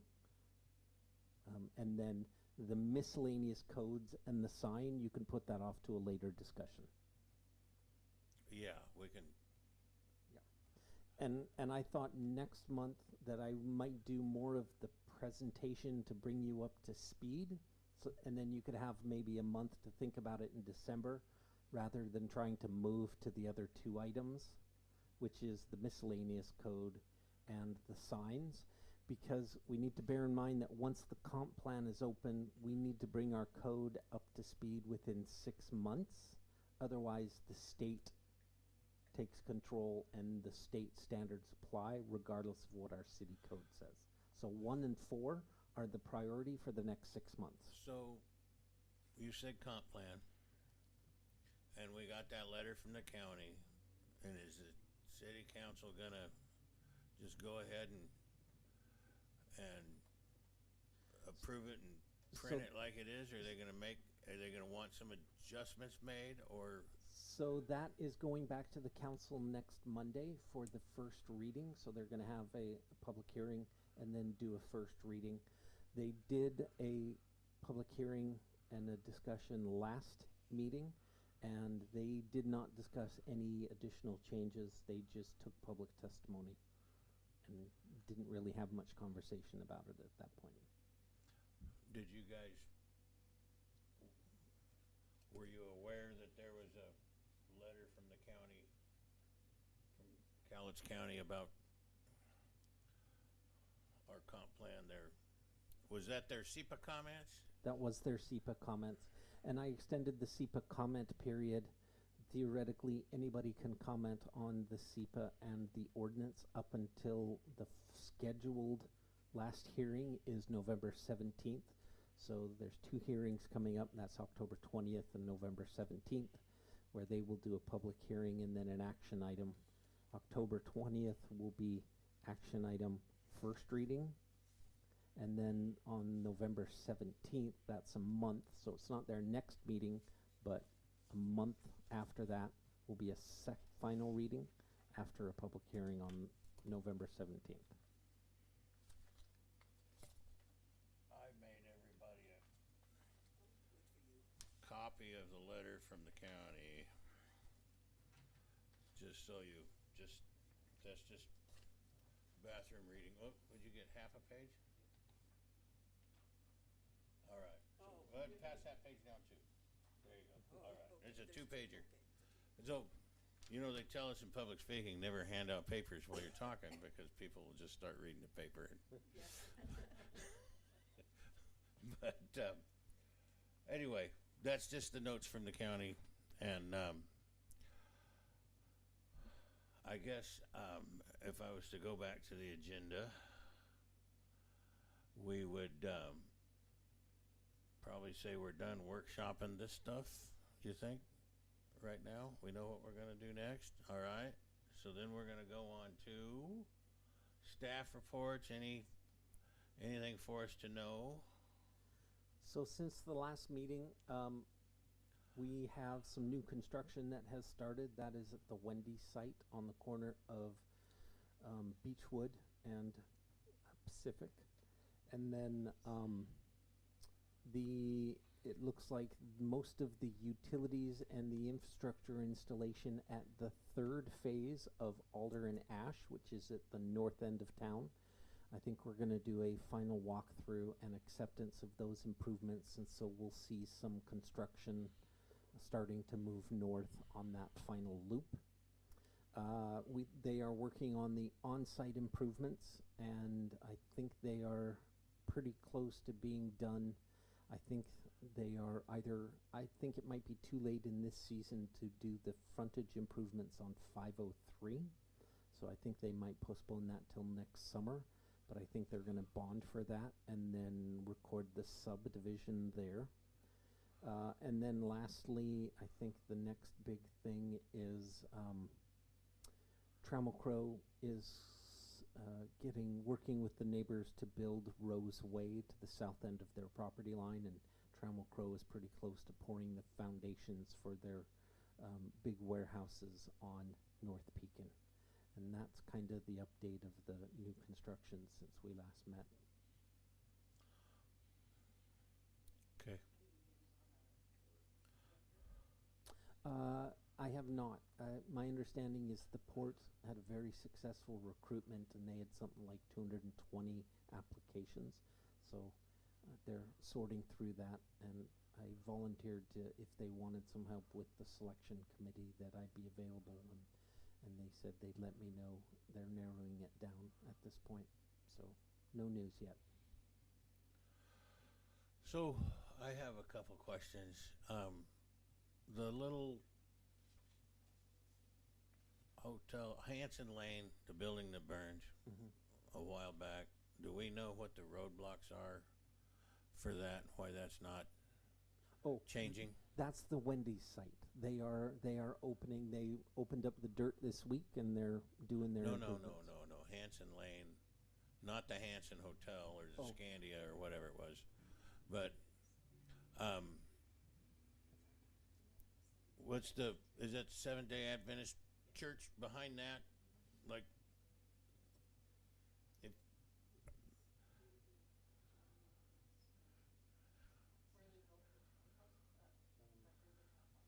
no, you know where the kids go to Taekwondo or whatever? And Yes, sorry. And that little strip mall, and then you turn left out the back and you go past that. They have site plan approval. I don't know why they haven't submitted for their building permits yet, but they have approval to move ahead with that addition. So yes, you're talking behind the rental store, and No, other side of the street, north side of the street. oh, that. Oh, good question. Since they burned, those Yeah. apartments burned, those have been boarded up, and I haven't seen anything or heard anything from those owners. Nothing. Is there a point where we intervene? Is there? So And I'm not saying we go in with an iron fist or anything, but you know, I've sent them multiple code enforcement notices, and either they get returned to me, or I think actually they all got returned. Is it a dangerous structure on the site? Because that seems like that. It's an eyesore. So they did initially have a safety concern, and the Clark County Fire Rescue got them to board it up, but they haven't done anything since the fire. They have shared roof lines, so I don't know, like when you burn out part of the roof, like without fixing it. I believe that entire building has been boarded up, even the Yeah. I units thought there that were still didn't people burn. living in part of it. So I think it's the neighboring building at the other end, because there's two of them next to each other. I don't believe there's any residents in the structure.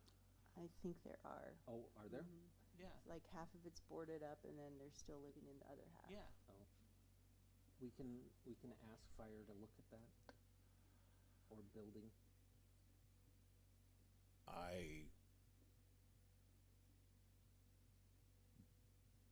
Like I say, I don't think, coming down with an iron fist, but in the same token, is there any, functions for something to clean that up and rebuild or whatever? Is there any curb money or you know what I mean? Is there?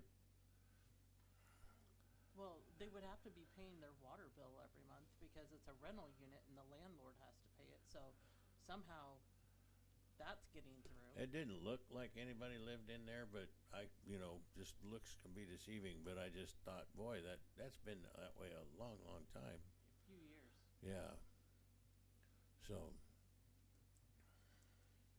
So we do have a maintenance requirement, and we can possibly talk to them about that, but if they're not returning the letters. I'm pretty sure my certified mail got sent back to me that I sent the property owner.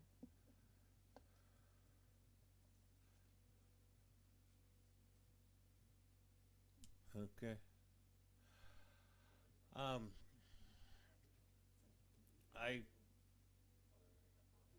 Information is everything, and I feel it's important that, so I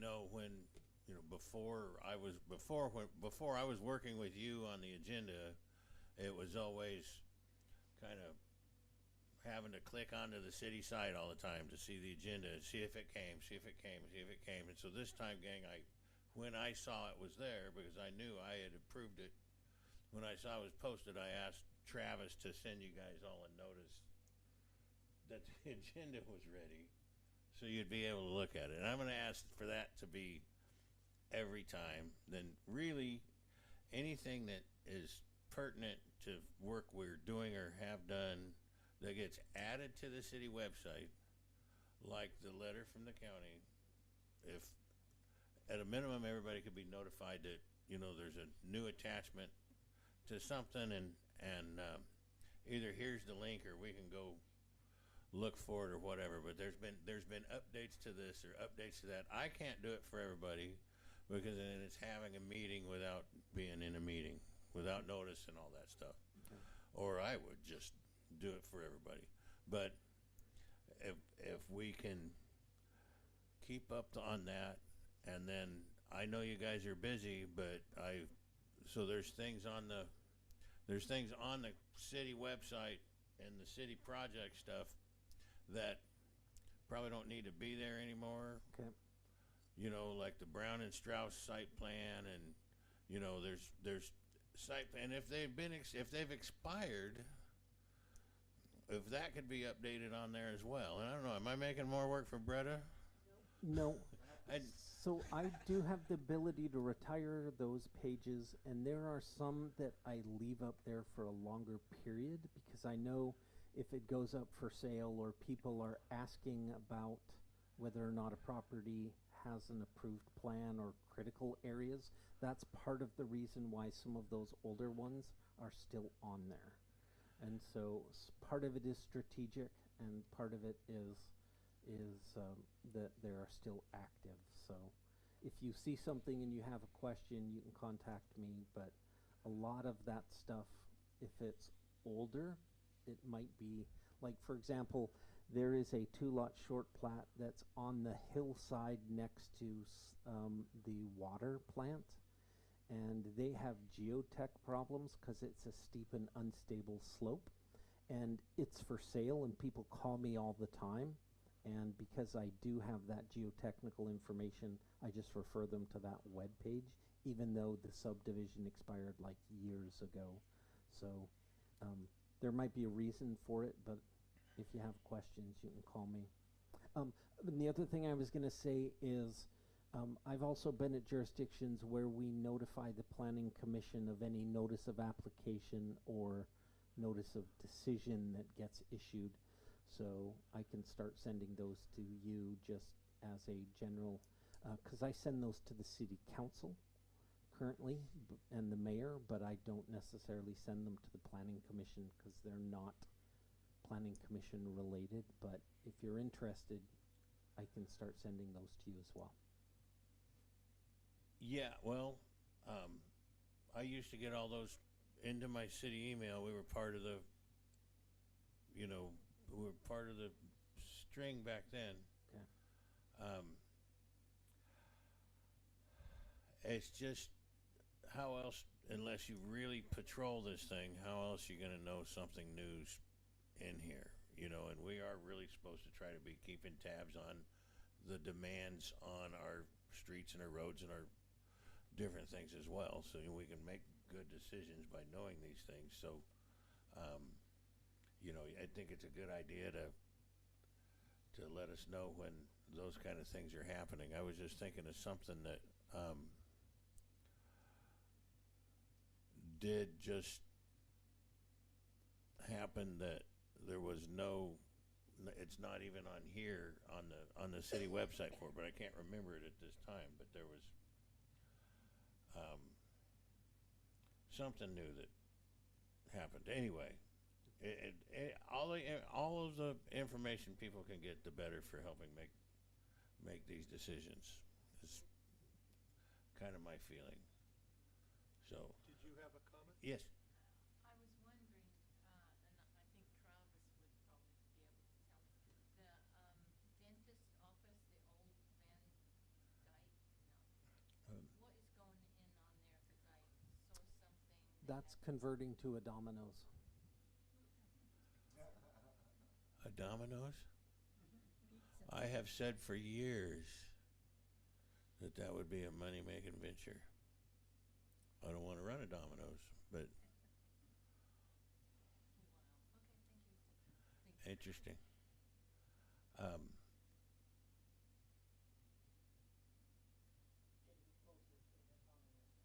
What's that?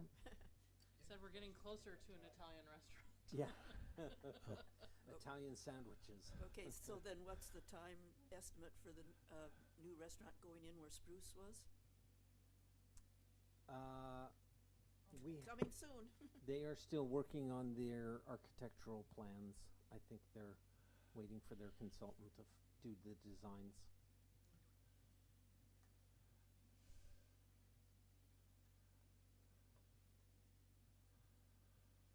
Okay, well,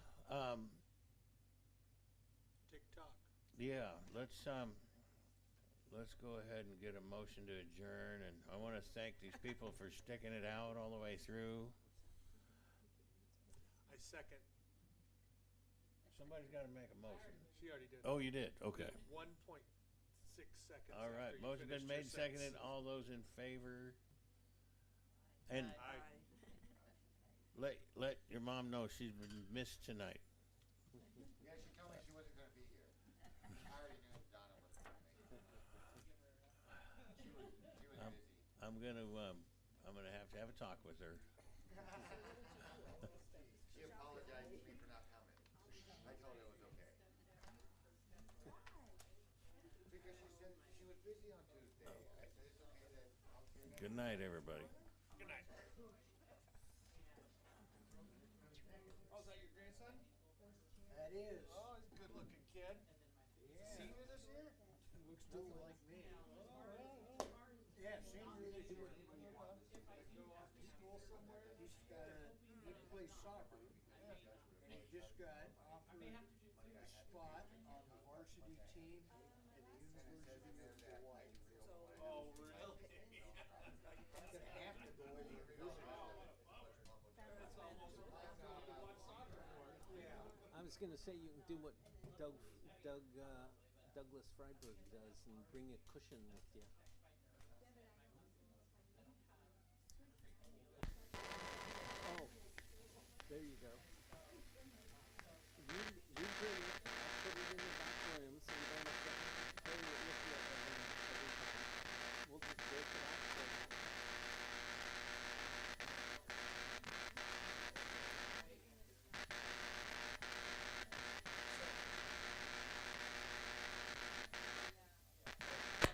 You don't like that sound, do you?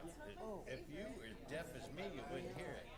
I had no idea when they were gonna start. I've been waiting for them for years. Okay. Because this is really my last show. In January, is that where you're? I'll have to go. Take your signature. I'll have it. I have no idea I have not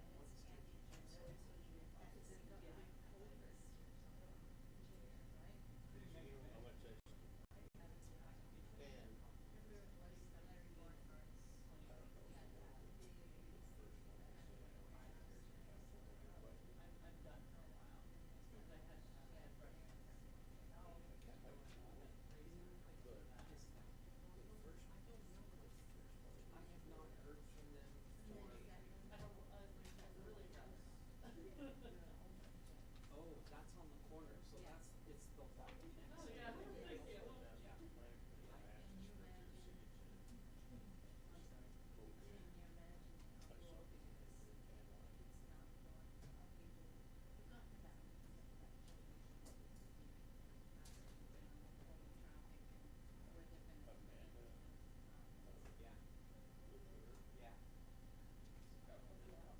The rate they're going may be different. But they have to. As a matter of fact, their approvals are probably. It's that old. Yeah.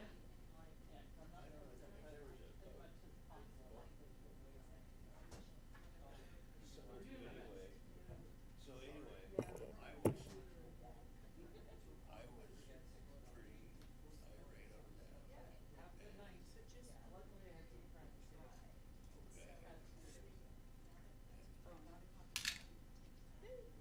I love the new library director.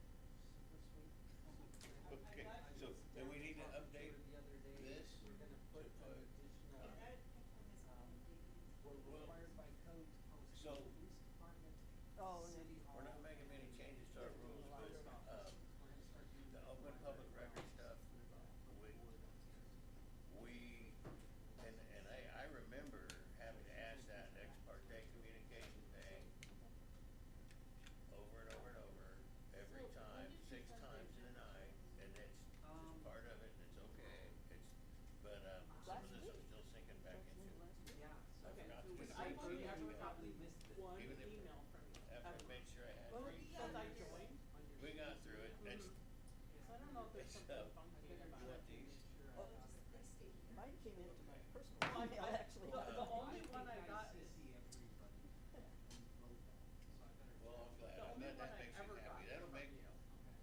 But I've never, like, that's, it was